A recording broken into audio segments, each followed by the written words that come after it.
E sabemos que todas as coisas contribuem juntamente para o bem daqueles que amam a Deus, daqueles que são chamados por seu decreto. Estou lendo Romanos 8, verso 28, uma escritura bem conhecida, mas que nunca fica velha nem super enfatizada. Paulo continua dizendo no verso 29 a seguir, Paulo diz assim: porque os que dantes conheceu, também os predestinou, para serem conformes à imagem de seu Filho, a fim de que ele seja o primogênito entre muitos irmãos. E aos que predestinou, a esses também chamou. E aos que chamou, a esses também justificou. E aos que justificou, a esses também glorificou. Meu Deus, que coisa! Deus está falando de mim, de você, de nós. Então, Paulo falando, porque aos que dantes conheceu, também os predestinou. Dantes conheceu, nos conheceu antes, quando? Quando foi que Deus te conheceu? E onde? Bem, Deus te conheceu antes da fundação do mundo. Onde? Em sua própria mente. Ele sendo onisciente, ele preenchendo todo o tempo. Deus preenche não somente o tempo, mas toda a eternidade. Então ele conhece o fim antes do começo. Ele viu a você. Ele viu suas decisões, ele viu as opções e as decisões que você tomaria. Ele te amou. Ele te amou. Então ele te elegeu. Ele te predestinou. Oh, meu irmão, e ele fez com que todas as coisas contribuíssem para o seu bem. E Paulo disse: se Deus é por nós, quem será contra nós? Quem será contra mim? Quem será contra você? Se Deus é por nós. Paulo disse: quem nos condenará? Pois é Deus que nos justifica. E você sabe o que é ser justificado? É como se você nunca tivesse pecado. Ser perdoado é bom, é muito bom ser perdoado, mas a mancha continua ali. Uma pessoa que foi perdoada, tudo bem, ela é perdoada, mas a mancha continua ali. Mas a pessoa que ela é justificada, a sua transgressão ela é apagada. Deus esquece que alguma vez você pecou. Essa é a diferença entre ser perdoado e ser justificado. Ele nos justificou e não somente nos justificou, ele nos santificou, ou seja, ele nos separou para ele. Nós somos um povo separado, um povo zeloso e de boas obras, não por nós mesmos. Existem dois tipos de cristianismo. Eu não diria dois tipos, mas dois níveis de cristianismo. Existe um cristianismo que ele é humano. É humano. É aquela pessoa que está ralando, se esforçando, sofrendo e está ali jejuando e tentando, se esforçando ao máximo para ser algo que ele ainda não é. E existe um outro nível de cristianismo que a pessoa, ela simplesmente é. Ela vive separada não porque ela está se esforçando para ser separada. Ela vive separada por causa da sua natureza. Ele não está tentando ser algo que ele não é. Ele está simplesmente sendo o que ele é. pelo que Deus fez por ele. A obra, a mudança que Deus fez em sua natureza é o novo nascimento. Então Deus tirou aquela natureza humana, velha, terrena, e colocou a própria natureza divina nele. Então, agora ele é um cristão. Um cristão, ele não tem que fazer força para ser cristão. Ele é cristão naturalmente. É claro, eu já disse isso em tempos anteriores, que não é porque você é um cristão que você não sofre tentação. Não é isso não. Nós ainda temos duas naturezas. A humana, que é o homem de fora, e a divina, que é o homem de dentro. E Paulo exemplificou isto claramente. Disse que o espírito combate contra a carne contra o espírito. Isto é claro, é inegável. Nós não estamos aqui para falar de fantasia, de bobagem, de utopia. Não.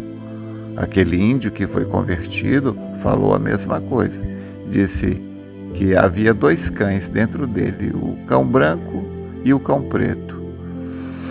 Então ele falava, aquele que vence é aquele que índio alimenta mais. Então é claro, existem essas duas naturezas ainda. Por quê? Porque nós fomos redimidos, só o homem de dentro. Nosso espírito foi redimido, mas a nossa carne não.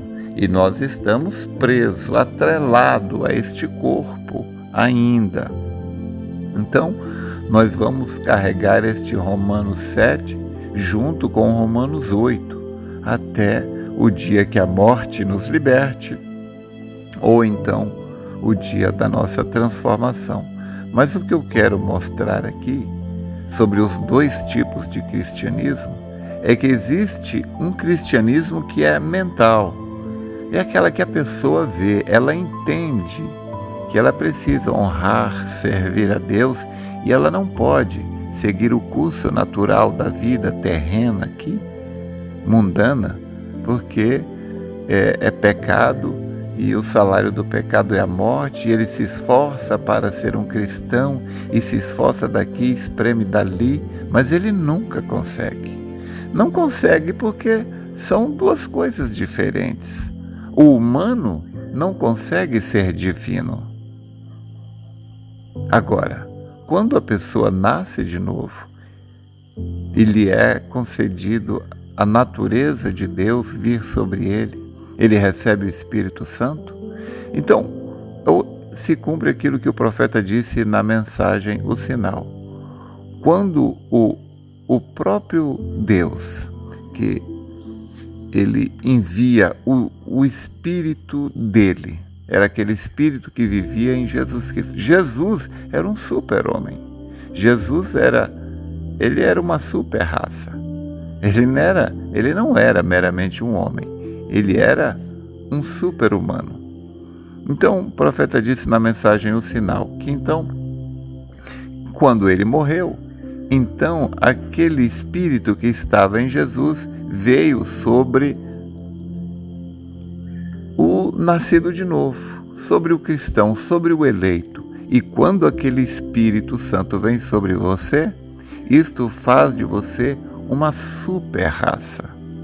Então, é como a palavra de Deus diz, que o pecador, uma vez purgado, ele não tem mais desejo de pecar. Volto a fazer menção dessa diferença, para você não ficar se martirizando, achando que você não é, porque você ainda sofre tentação. E também não quero fazer fantasiar uma coisa, dizer algo que não é real. O fato de você não ter desejo de pecar não quer dizer que você não sofra tentação. Você sofre tentação, porque você tem que vencer. Nós vamos chegar lá como vencedores. E para haver vitória tem que haver luta. Então tem que haver a tentação. Porém, você não tem desejo de pecar. E quando você vacila e você erra, Existe algo dentro de você, uma dor tão grande que te leva a consertar aquilo. Enquanto você não conserta aquilo, você não sossega. Por que não? Porque não é mais a sua natureza pecar. Você não tem mais desejo de pecar. Você é nascido de novo. A sua natureza veio do céu. Um átomo da 7ª dimensão. Você é essa pessoa. Este é o verdadeiro cristianismo. Você é um cristão e a sua natureza é de cristão. É como uma ovelha. Uma ovelha, um cordeiro, ele é um cordeiro. Ele não faz força para dar lã. Ele não faz força para falar bé. Isso está nele. Ele vive como um cordeiro. Ele é um cordeiro. Sua natureza é de cordeiro. Assim é o cristão nascido de novo. Você. O problema é que você fica julgando a você mesmo pelo homem de fora, quando na verdade você não é essa casca de fora. Você é um homem de dentro, você é espiritual, você é uma parte de Deus, porém você está vivendo em uma dimensão humana. Então, como foi dito por um filósofo, um teólogo católico. E o que ele disse é uma grande verdade. A verdade, ela é verdade, não importa quem diga. Se é verdade, é verdade. Ele disse que nós não somos seres humanos tendo uma experiência espiritual. Nós somos seres espirituais tendo uma experiência humana. Essa é a verdade. Então, você é isso daí. Você é o filho do rei. E você, se você é nascido de novo, já tem o Espírito Santo, você não está espremendo daqui, espremendo dali para ser um cristão. Você é um cristão naturalmente. Os frutos, você dá os frutos naturalmente. Não é aquele outro cristianismo mental em que a pessoa fica forçando, querendo produzir, fabricar frutos para o identificar. Porque, claro, o que identifica uma árvore são os seus frutos. Mas não é fabricar. Se você pegar um jatobazeiro e pendurar laranjas nele, não faz dele uma laranjeira. Mas quando aquela árvore bebe muito da água da chuva, então aquele excesso de água vai produzir frutos naturalmente. O fruto conforme a sua espécie, a sua natureza. Assim é o que devemos fazer. Beber desta água da vida. Água da vida. Essa água da vida, você bebe uma quantidade que ela é para te manter vivo. E se você bebe mais do que precisa, esse excesso transforma-se em frutos. E assim é que é ser cristão. Você não está lutando, espremendo, tentando fabricar um cristianismo. Você é cristão naturalmente. Isso está dentro de você. Porque você está preso a um corpo humano. Este corpo humano, o diabo cria armadilhas e te leva a errar, cometer erros. Mas uma prova de que você é um cristão, nascido de novo, tem o Espírito Santo, é que quando você erra, você sente uma dor. E esta dor não cessa enquanto você não corrige o seu erro. Se você está nisto, eu creio que você está, você todos os dias, você come deste pão, você bebe desta água, que é a palavra de Deus. Porque quem te leva a ouvir isto, quem te obriga a ouvir isto, é a sua própria natureza. Você não está indo para o forró, para os bares, porque esta natureza não está em você. O que está em você é a natureza de ovelha que te leva a comer alimento de ovelha. Espero ter te ajudado. Deus te abençoe.